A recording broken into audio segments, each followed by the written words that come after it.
Sa pagpapatuloy ng Sigabo ngayong gabi, marami pa talagang aabangan ng lahat. Matitinding mga eksena ang masasaksihan dahil nadakip na nga si Victor Zapra aka Tigre.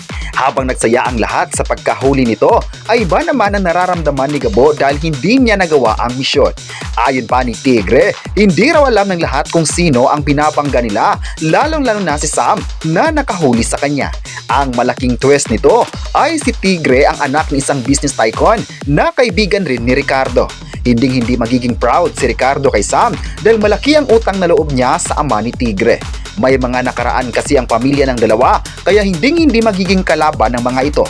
Ngayong Martes ay mas magbunga pa ang galit ng pamilya ni Tigre dahil sa hindi pa ito nakalabas sa kulungan ang anak.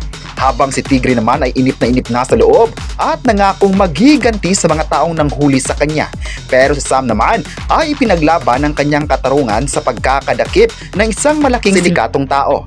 Kahit hindi man proud sila, ay patuloy pa rin ang kanyang desisyon na kakampi sa tuwid na daan. Mas lalong nagdududa pa si Sam sa ama kung bakit hindi proud ito sa kanyang ginawa na dahilan na nasira ang kanilang pamilya.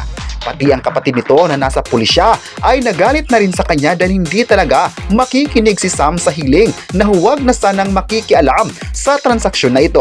Habang si Bitchay naman ay galit na kay Gabo dahil sa problema sa motor at paano pa kaya ito masusolusyonan ng pamilya magtibay. Kritikal naman ang kondisyon ni Rudy sa ospital kaya kailangan nito ng pera sa mas lalong madaling panahon.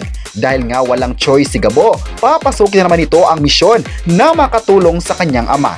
Kailangan na kasi ng pera at kahit anong mga trabaho ay gagawin niya ito. Sa isang malaking transaksyon, nagkita na naman muli sina Sam at Gabo kaya nanlaki ang mga mata ni Gabo at Sam nang makitang nasa isang lugar na naman sila. Mas lalong napaisip na si Sam kung ano nga ba ang koneksyon ni Gabo sa mga kalaban nito.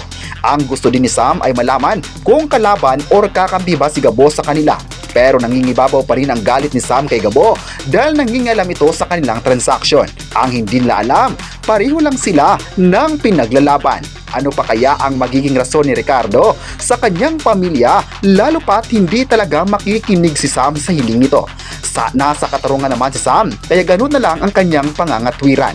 Mabubuking na kaya si Ricardo na may koneksyon siya sa pamilya ng Zapra at kung paano nito masusolusyonan na ilabas ang pinakamalaking sindikato sa bansa. Bukas naman episode 18 ay mas lalong titindi pa ang mga tagpo sa Sigabo dahil triple pa ang aksyon at kilig dahil magkita na naman sina Sam at Gabo sa isang pagkakataon. Magtatagumpay na kaya si Gabo sa kanyang misyon na kunin ang ginto kay Mr. Chan? Paano kung hindi magiging successful na naman dahil naka-alerto naman si Sam sa kanyang operasyon? Kaya dapat talagang aabangan ang mga susunod na tagpo bukas sa mas tuminding eksena sa Coco Martin Sigabo.